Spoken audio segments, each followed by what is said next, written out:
Hello కానమూకు కథావచనం మోహనవచనం పరిజ్ఞాన హితభాండం నిత్య చదువరి శ్రోతలకు ఆహ్వానం నమస్కారం.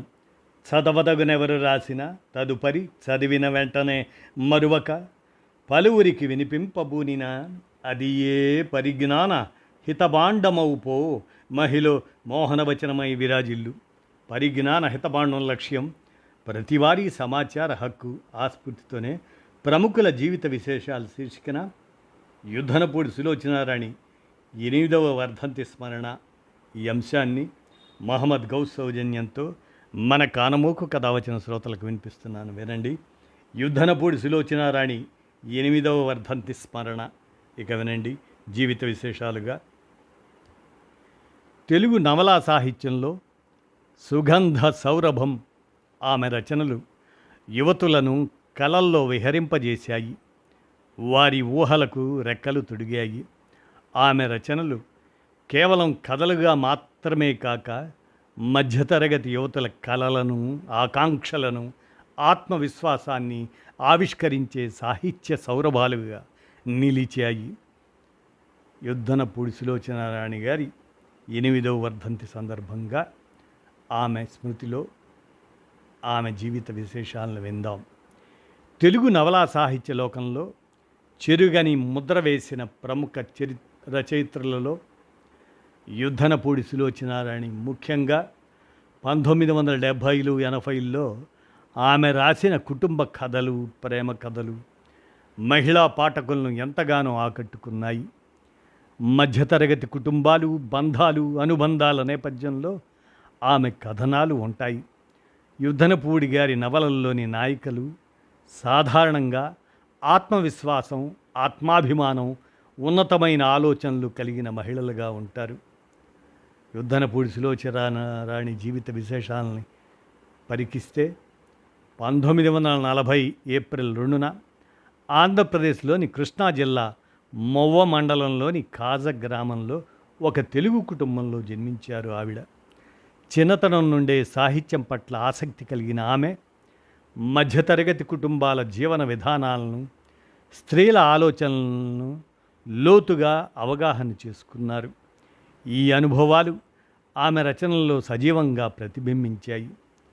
తెలుగు నవలా ప్రపంచాన్ని 5 దశాబ్దాల పాటు ఏలిన సాహిత్య సామ్రాజ్ఞి యుద్ధనపూడి సులోచనారాణి. నవలా ప్రస్థానం నగరంలోనే ప్రారంభమైంది. 1957లో హైదరాబాద్ వాసి నరసింహారావుతో వివాహానంతరం యుద్ధనపూడి కృష్ణా జిల్లా మొవ్వ మండలం కాజ గ్రామం నుంచి ఇక్కడి అత్తవారింట్లో అడుగుపెట్టారు. పల్లెటూరులో పెరిగిన ఆమెకు తొలినాళ్లలో నగర జీవితానికి అలవాటు పడటానికి కొంత సమయం పట్టింది. అదే సమయంలో పుస్తకాలను ఆత్మీయ నేస్తాలుగా మలుచుకున్నారు ఆవిడ. సాహిత్య పఠనంతో పాటు కథలు రాయటం తొలినాళ్లలో యుద్ధనపూడికి ప్రధాన వ్యాపకం. అప్పటి వరకు కథలు రాసే సులోచన ప్రఖ్యాత దర్శకుడు బాపు, రచయిత రమణతో పాటు జ్యోతి పత్రిక వ్యవస్థాపకుడు రాఘవయ్యల ప్రోత్సాహంతో నవలా రచన ప్రారంభించారు. ఆమె రచనా వ్యాసంగం పరిశీలిస్తే సులోచనారాణి తన రచనల ద్వారా 1970 నుంచి 1980 దశకాల్లో తెలుగు నవలా సాహిత్యంలో సంచలనం సృష్టించారు. ఆమె 80కి పైగా నవలలు రాశారు. ఇవి ప్రేమ, కుటుంబ సంబంధాలు, స్త్రీల స్వాతంత్ర్యం మరియు సమాజంలో వారి స్థానం ఇటువంటి అంశాలను కేంద్రంగా చేసుకున్నాయి. ఆమె నవలలు సాధారణంగా మధ్యతరగతి స్త్రీల జీవితాలను చిత్రించాయి. మధ్యతరగతి జీవితాల్లో స్త్రీల కలలను, సవాళ్లను మరియు విజయాలను సునిశ్చితంగా వర్ణించాయి. ఆమె రచనల్లో భావోద్వేగాలు, సంభాషణలు, పాత్రల చిత్రణ అత్యంత సహజంగా, ఆకర్షణీయంగా ఉండేవి. ఇది ఆమెను పాఠకులకు దగ్గరకు చేసింది. ఆమె కలం నుంచి జాలువారిన ఎన్నో నవలలు అప్పట్లో జ్యోతి, ఆంధ్రప్రభ అటువంటి పత్రికల్లో సీరియల్స్గా ప్రచురితమై అశేష పాఠక ఆదరణ పొందాయి.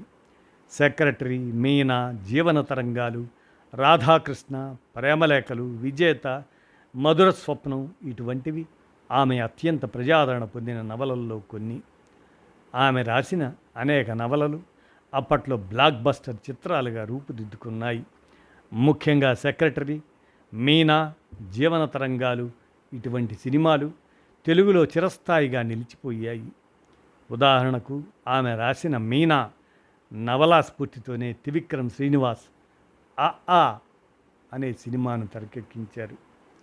హైదరాబాద్ అందాల్ని, ట్యాంక్ బండ్ సొగసులు, సులోచనారాణి గారి అన్ని నవలల్లో భాగ్యనగర వీధులు ఉంటాయి. ట్యాంక్ బండ్ ఉంటుంది. పబ్లిక్ గార్డెన్స్తో పాటు నగరంలోని ప్రముఖ పార్కుల్లో నాయికల ప్రేమ ఊసులు ఉంటాయి. హైదరాబాద్ అందాల్ని, ట్యాంక్ బండ్ సొగసును ముందుగా యుద్ధనపూడి సులోచనారాణి నవలల ద్వారానే మనకు పరిచయం అవుతుంది అని ఓ సందర్భంలో శాంతా బయోటెక్ వ్యవస్థాపకులు వరప్రసాద్ రెడ్డి ప్రస్తావించారు. తెలుగు సాహిత్యంలో యువతల కలకలం అనేదాన్ని సులోచనారాణి నవలలు తెలుగు సాహిత్యంలో యువతల ఆలోచనలను, ఆకాంక్షలను ఒక కొత్త దృక్కోణంతో ఆవిష్కరించాయి. ఆమె రచనలు స్త్రీలను కేవలం గృహిణులుగా లేదా బలహీన పాత్రలుగా చిత్రించకుండా వారి వ్యక్తిత్వాన్ని, స్వాతంత్రాన్ని, అలాగనే సమాజంలో సమానత్వం కోసం పోరాడే స్ఫూర్తిని హైలైట్ చేశాయి. ఆమె నవలల్లోని కథానాయకులు సాధారణంగా పురుషాధిక్య సమాజంలో తమను తాము గౌరవించే, సమానత్వం కోరుకునే వ్యక్తులను భాగస్వాములుగా ఎంచుకునేలా చిత్రీకరించబడ్డాయి. ఈ ధోరణి ఆనాటి యువతుల్లో స్వీయ గౌరవభావాన్ని, స్వతంత్ర ఆలోచనలను పెంపొందించింది. ఆమె రచనలు యువతులను కలల్లో విహరింపజేశాయి. వారి ఊహలకు రెక్కలు తొడిగాయి. జీవన తరంగాలు వంటి నవలలు ఒక సాధారణ తెలుగు అమ్మాయి జీవితంలోని సవాళ్లను, ఆమె ఆత్మస్థైర్యాన్ని చిత్రించి యువతుల్లో ఒక కలకలాన్ని సృష్టించాయి. ఈ నవలలు కేవలం వినోదాత్మకంగా మాత్రమే కాక సామాజిక సందేశాలను కూడా అందించాయి. ఇది ఆమె రచనలకు ఒక ప్రత్యేక స్థానంలో నిలిపింది. సినిమాలుగా విజయం సాధించాయి. సులోచనారాణి నవలలు కేవలం సాహిత్యంలోనే కాక సినిమా రంగంలో కూడా అపూర్వమైన విజయాన్ని సాధించాయి. ఆమె రచనలు అనేకం చిత్రాలుగా, టెలివిజన్ ధారావాహికలుగా రూపొందించబడ్డాయి. ఇవి విమర్శకుల ప్రశంసలతో పాటు వాణిజ్యపరమైన విజయాలను కూడా అందుకున్నాయి. ఆమె నవలలు సినిమాలుగా మారినప్పుడు రచయిత్రి ఊహించిన పాత్రలు, కథాంశాలు అచ్చంగా తెరపై ఆవిష్కృతమయ్యాయి. ఇది ఆమె రచనల బలాన్ని సూచిస్తుంది.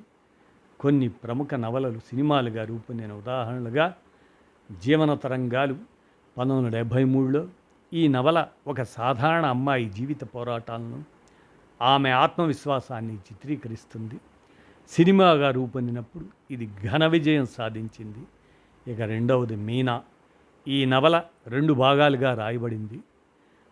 యువ మాసపత్రికలో ధారావాహికగా ప్రచురితమైంది. ఈ నవలకు పేరు ఎంచుకోవడానికి పాఠకులతో పోటీ నిర్వహించబడింది. అలాగనే మీనా అనే పేరు బహుమతి పొందింది. సినిమాగా రూపొందిన ఈ కథ అత్యధిక ముద్రణలు పొందిన నవలగా రికార్డు సృష్టించింది. ఇక సెక్రటరీ, అగ్నిపూలు, ఆత్మీయులు ఇటువంటి నవలలు కూడా సినిమాలుగా మారి ప్రేక్షకుల ఆదరణ పొందాయి.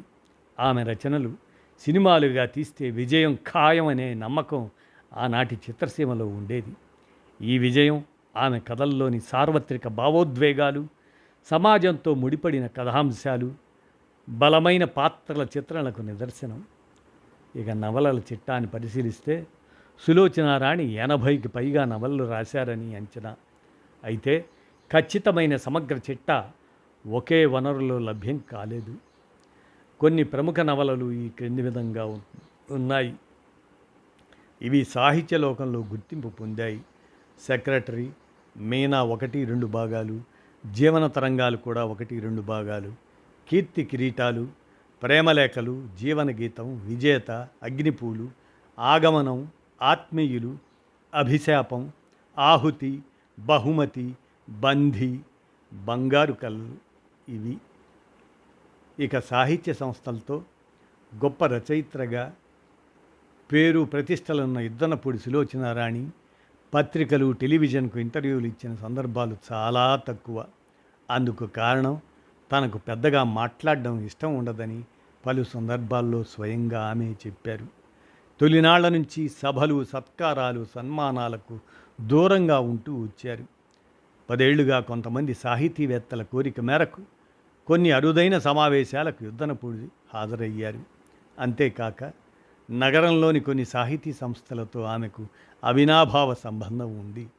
రచయిత్రులను ప్రోత్సహించాలనే ప్రధాన ఉద్దేశంతో వాసా ప్రభావతి, మల్లాది సుబ్బమ్మతో కలిసి 2005లో యుద్ధనపూడి సులోచనారాణి లేఖిని సాహిత్య సంస్థను ప్రారంభించారు.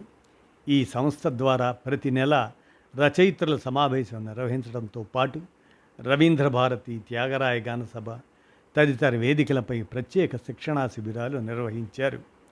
నగరంలోనే పురుడు పోసుకున్న నవల సెక్రటరీ ఇదే నగరంలోని త్యాగరాయ గానసభ వేదికపై 50 ఏళ్ల వేడుక జరుపుకోవటం విశేషం. రాగ సప్తస్వరం సంగీత సాంస్కృతిక సంస్థకు యుద్ధనపూడి ముఖ్య సలహాదారుగా ఉన్నారు.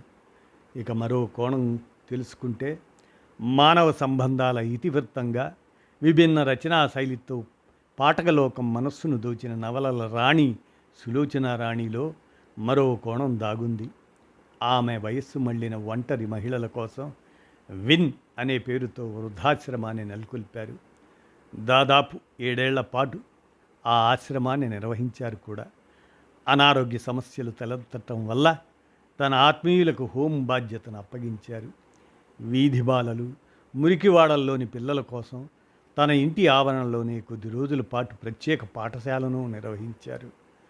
పరాశర అనే స్వచ్ఛంద సంస్థ ద్వారా అనాథ బాలల వసతి గృహాలు, వయోధికుల ఆశ్రమాలకు బియ్యం, పప్పు వంటి సరుకులతో పాటు ఆర్థిక సహాయం అందిస్తుంటారని వాసా ప్రభావతి చెబుతున్నారు.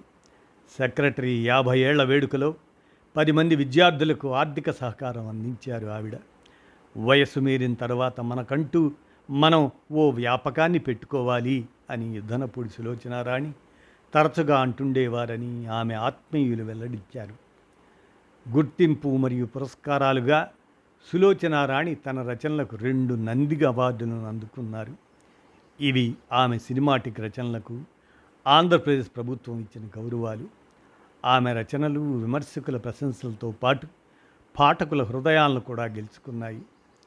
ఇష్టమైన మే నెలలోనే ఆమె చాలామందికి మండే ఎండలు, వేడిగాలులు ఎక్కువగా ఉండే మే నెల అంటే పెద్దగా ఇష్టం ఉండదు. కానీ తనకు మాత్రం మే నెల చాలా ఇష్టమని యుద్ధనపూడి సులోచనారాణి ఓ సందర్భంలో చెప్పారు. ఈ నెల ఎందుకు ఇష్టమంటే ఏడాదంతా ఎదురు చూసే మామిడి పండ్లు, మల్లెపూలు ఈ నెలలోనే వస్తాయి కనుక అని ఆమె సమాధానమిచ్చారు. అంతేకాక ఇదే నెలలో తన తొలి నవల సెక్రటరీ రచన సీరియల్గా పాఠకలోకానికి పరిచయమైందని, ఇదే నెలలో తన ముద్దుల కుమార్తె శైలజ పుట్టిందని, దానితో పాటు తనకు అత్యంత ఇష్టమైన అమ్మమ్మ కూడా ఇదే నెలలో దూరమైంది అని యుద్ధనపూడి ఓ సందర్భంలో చెప్పారు. తనకు ఎంతో ఇష్టమైన మే నెలలోనే 2018న అంటే 8 సంవత్సరాల క్రితం ఆమె మరణం కీర్తిశేషులు అవడం యాదృచ్ఛికమే అయినా ఆమె మరణం తెలుగు సాహిత్య లోకానికి తీరని లోటుని మిగిల్చింది. అయితే ఆమె రచనలు శాశ్వతంగా పాఠకుల హృదయాల్లో నిలిచాయి. యుద్ధనపూడి సులోచనారాణి తెలుగు నవలా సాహిత్యంలో ఒక సుగంధ సౌరభంగా నిలిచారు. ఆమె రచనలు ఒక తరం యువతుల కలలను ఆవిష్కరించాయి. సమాజంలో స్త్రీల స్థానాన్ని పటిష్టం చేశాయి. సినిమా రంగంలో కూడా అపూర్వ విజయాలను సాధించాయి. ఆమె 8వ వర్ధంతి సందర్భంగా ఆమె సాహిత్య సౌరభవాన్ని స్మరించుకోవటం ఒక గౌరవం. ఆమె నవలలు ఈ రోజున కూడా పాఠకులను ఆకర్షిస్తూ తెలుగు సాహిత్యంలో ఆమె అమరత్వాన్ని నిరూపిస్తున్నాయి. ఆమె స్మృతికి 8వ వర్ధంతి సందర్భంగా నివాళులతో అందజేసిన మహమ్మద్ గౌస్ కృతజ్ఞతలతో యుద్ధనపూడి సులోచనారాణి గారి 8వ వర్ధంతి ఆ స్మృతిలో నివాళులు అర్పిస్తూ మన కానమోకు కథావచన శ్రోతలకు ప్రముఖుల జీవిత విశేషాలు శీర్షికన ఈ అంశాన్ని వినిపించాను. విన్నారుగా. ధన్యవాదాలు.